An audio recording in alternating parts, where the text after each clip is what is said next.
And welcome back. So, there's a lot of excitement right now across the state as lawmakers at the Capitol are working on reforming our education. Governor Sarah Huckabee Sanders, in fact, in her inaugural address, mentioned education reform as a top priority. She also mentioned that we're going to stop allowing our education system to be, places of left wing indoctrination. But lawmakers at the Capitol are working very hard. No one has seen a bill yet, and so that's why I reached out to the chair of the Education Committee in the House. We have State Representative Brian Evans is with us. Mr. State Representative, thank you so much for coming on cam. We appreciate it. Well, good morning, Paul, and thank you very much for having us on and giving us the opportunity to talk about education this morning. Yes, sir. So, what can you tell us about this? And again, I know no one has seen a bill yet, or at least as of the recording of this broadcast. What are, I guess what we should talk about maybe is, what do you see as some of the issues or problems that need to be fixed? Well, as you state, we have, as the General Assembly, we have not seen a draft of a bill yet. Nothing has come out of the Bureau. However, we have been very thankful that the governor and her team have included us in some conversations regarding some of the key points of her Arkansas Learns initiative. She is, and her staff, including new Secretary of Education Jacob Oliva, are very focused on areas that we all know as a state that we just need some extra help in. Some of those areas are pre-K, some of our K through 3 literacy initiatives, and then 5 through 8 in numeracy. We know that those are critical areas, teaching kids to read and getting them, once they're reading well and reading on grade level, getting them further moved and advanced into math and giving them and providing them with the tools, a pathway to success as they continue their education. Yeah, I tell people all the time. I'm sure you've heard it all the time.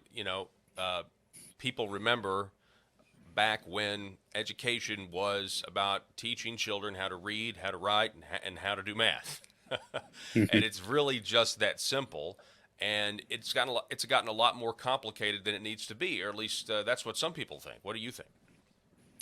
Yeah, I agree. I think back to when my grandmother was a teacher in public school, and she taught there for 42 years, and it really was about reading, writing, arithmetic, and some basic fundamentals and foundations of history and science. And since that time, I think just technology advancements have further opportunities, additional careers that are available.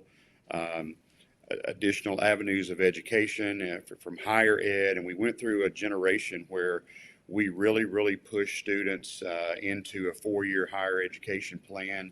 And that included a lot of subjects that were outside of just the basics. But I know that the governor and many of my colleagues and I understand that we also have a responsibility in preparing the next workforce. We have students that early on they know that they're more concerned with a career than they are higher ed, and so we've got to build some fundamentals in our education system to give them equal opportunity to further advance and get themselves on a pathway of a good career. So, anytime we talk about the word reform in any avenue of government, in this case, education reform, that means change. And a Mhm. lot of times when there's change on the horizon, you get opposition. Of course, in this case, you have, an education system, public education. It's a large part of Arkansas state government.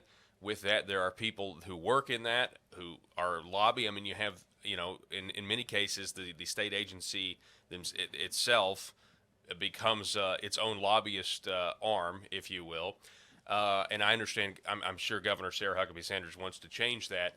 But is there any opposition, or do you expect any opposition to, the governor's ideas here and other legislators' ideas here about how to reform Arkansas's education system?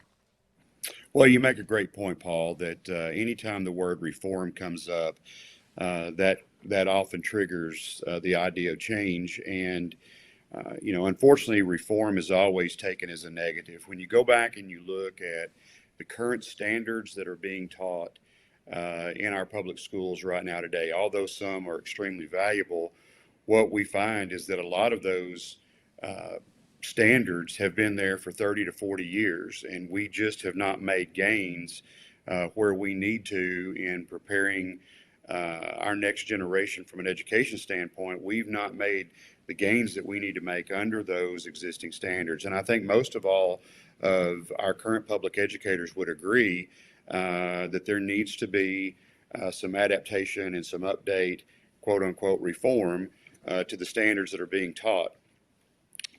Public schools are the cornerstones of many of the communities in Arkansas. We see time and time again that if you have a successful school system in your community, that quite often is the anchor point. It brings families there, it keeps families there, it provides jobs, and prepares for the next generation in those small rural communities.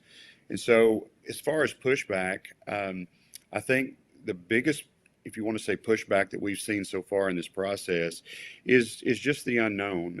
Perception becomes reality, and every day of this session that goes by that we do not have a bill that's been filed for people to see, then I think the perception of what it's going to be far exceeds the reality of what the governor wants to do. Yeah. Well, and I would also bet that in this case, the focus about this education reform brings it back to the students, brings it back to, the children and educating them as opposed to maybe, worrying about, the people who are involved, who we need, the teachers, for example, which is obviously, obviously has to be a big concern. And I know, teacher pay comes up a lot. Let me ask you this, State Representative Brian Evans. How long have you been the chair of the House Education Committee? So this is my first term as chair. I greatly appreciate Speaker Matthew Shepard entrusting me to chair this committee during this general session, knowing that it is a very pivotal point in education in the state. And I really look forward to continually working with my team, my committee, as well as those on the Senate end and with the education team that Governor Sanders has put together. I think we're going to be able to do some really great things for the kids across Arkansas. Well, and I know everybody is really excited, and I wanted to bring that up. I wanted to congratulate you on your chairmanship, and I know that makes you, one of the busier members down in Little Rock. And so, but everything seems to be going great. It has. We've kicked off really well. I will say somewhat jokingly that I think our education committee meetings, we meet on Tuesdays and Thursdays at 10 a.m. and they have probably been the most well-attended meetings by the stakeholders, invested parties that have a footprint in education across the state. We're seeing people from all four corners of the state that are coming, and the question that I get asked over and over every day is, when are we going to see a bill? When are we going to see a bill? And I give them the same simple answer that Governor Sanders gave me. She said, Representative Evans, we want to get this right, not fast. Mm-hmm. And so I know that they are being exceptionally diligent in making sure that everything in this bill is good for kids. You brought up a great point about educating students and what this opportunity potentially presents for the students across the state. And I go back to something a very dear friend of mine that's been in education for 30 years said in the public sector. He said that we've got to get past the us versus them and put all of our focus on kids. And if we do that, if everything that we do in this education reform program is focused on kids, then it's all going to be for the better. Wow, that's very well said. State Representative Brian Evans, thank you so much for coming on the program. We really appreciate it, and stay safe out there with all those slick roads. Thank you, Paul. Thank you for having me on today, and appreciate the work that you do across our great state. Yes, sir. Thank you. Folks, don't go anywhere. Back in just a moment.